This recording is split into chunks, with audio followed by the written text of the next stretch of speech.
It is it's Gridiron Football Media Day 2024. I'm Logan Greffy. I'm here with Coach Blount of Kentwood. Yes, sir. Coach, thanks for joining me today. Oh, thank y'all, man. Thank y'all. So it's the summertime. What are some things you have been doing this summer with your team? Working. My first year on the job, got it in March. We ain't stopped yet. We haven't did 1717, all weight room. We lost to Oak Grove 2 years in a row because I felt like we wasn't physical enough in the trenches. So that's all we've been focused on, the weight room. Nothing else. So no 7-on-7s. You're just start from the ground up team building. I promise you, the trenches were the games we won and lost. We can't. Well, we always can run. So 7-on-7 ain't helping nothing. I need to be able to last up front. So it starts in the trenches. I know what you mean. Yes. So when did you get there, and did you have a spring game? Well, I got a spring game. It was a late spring game. We had to go to Colin in Mississippi, and we played against Faraday, another Louisiana school that we familiar with. We actually had a good spring, 48 points. Then we gave up like 26, which is pretty good for a spring. So I'm good with it. Yes, sir. Schematically, I mean, it's going to be your first year there. You're going to probably be installing a new scheme on the offensive side and the defensive side.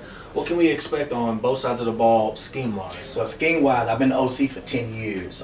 My offensive coordinator up under me actually been up under me for 10 years. So we ain't changing nothing offensively at all. Defensively, we're going to go from a 3-4 to a 4-2-5. We got some bigger guys up front. I think we can go last with 4 people. We did last year with 3 because we didn't have the numbers. But we got it this year. I got it right at 52 balls out to play, up from 36 last year. So 4-2-5 definitely. We're going to run a lot of men, come out to people. So that switch to 4-2-5, is that just, what you think about playing faster? You want to play faster on the defensive side of the ball? Real fast. More DBs out there? Definitely more DBs, because that's what we known for, running. But I'm going to blitz out of you. So yes, sir. I want to come off that edge. I want to be able to blitz from the boundaries with my corners and things of that nature right there. Now, 3-4 is not a bad defense. It's just something I've been wanting to do. Coach Foster loved the 3-4. That's what he come up under. And I'm a 4-2-5 guy. When I got the opportunity to become the head coach, that was the first thing I was changing.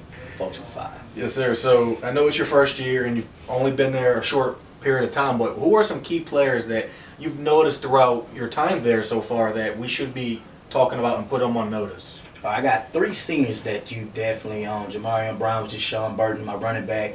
I got Michael Callahan, which is my DN, also going to be my tackle this year. He's not 0 anymore. He's going 51 to help me offensively. And he wanted to do that. Thank God for that. And we got Jermaine Brown, number 6, one of probably the top players in the state track-wise. So he's going to be special. And I got 2 young guys I brought with me. They are sophomores, but they both 6'3", and they can play. They haven't missed a weight. So that's what I'm impressed for than anything. They buying into the weight room. That's how we going to win. That leads me into my next question. It starts in the weight room. We all know this as a former player, as I am. How has the weight training been going this summer, Coach? Man, I'm going to be honest. We brought in something new. We got North Oaks to come with their program. And I got strength conditioning coach Morgan Crane. And when I say she bring it, man, I feel bad for my boys. I don't tell them that, but I tell her, like, you kill them. You kill them. But she got it on a whole nother level. It's kind of like college regimen, things they not used to at all. They working muscles that they didn't know they had.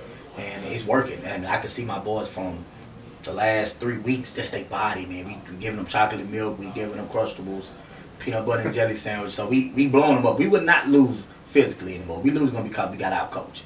Not because of anything else. Because I'm making sure they hit the ground running. So I tell my coaches all the time, got to coach this year. We're in the private sector now. We're going to be more talented than most teams, but them teams going to be coached up. And we're going to have to get it. So being in the private sector of things, with the new schedule realignment and the district realignments, how is that going to affect you this season? Or is there any new teams that you're going to be playing this year? Well, we played Southern Lab my whole life. So, I mean, even when I played at Kentwood, not coaching against them, Southern Lab won the last 2 years in a row. The year before that, we beat Southern Lab, and last year we was up 31-19 and lost to them. So I know we can play in the private sector because we can stand with them. We expect to stand with the Ascension Catholics, the Washita Christians, the Riverside, the Lab. So I still think we'll be in the top 5 like we was in any other district. So I feel good about it, honestly.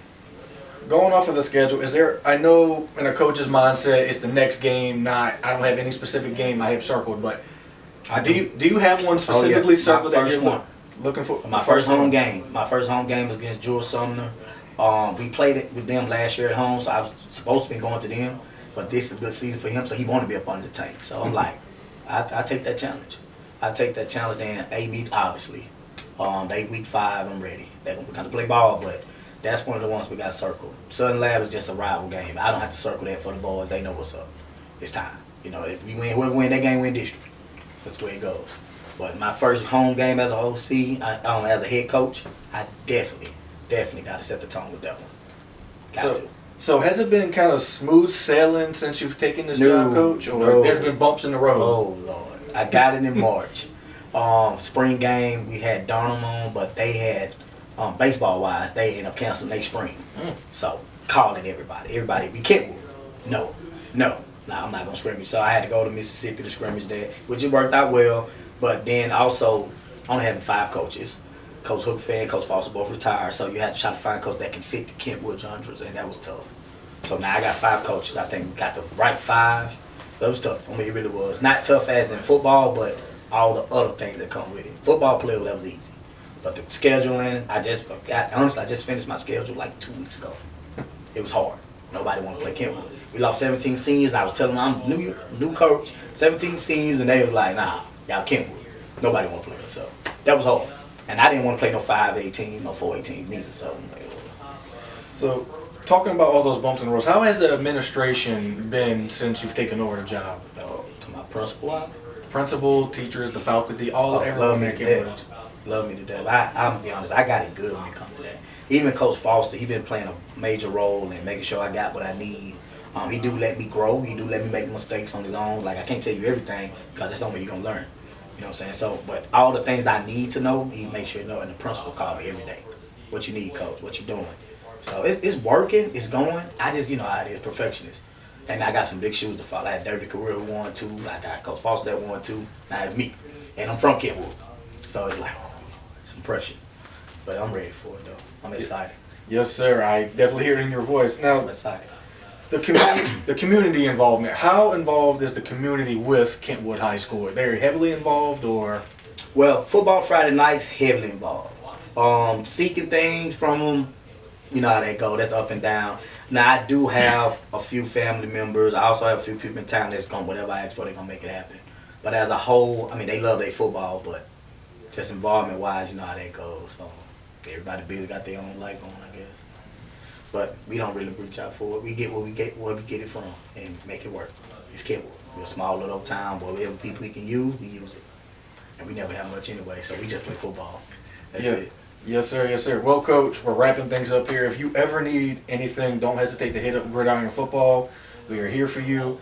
And I really appreciate your time to sit down with me to do this interview.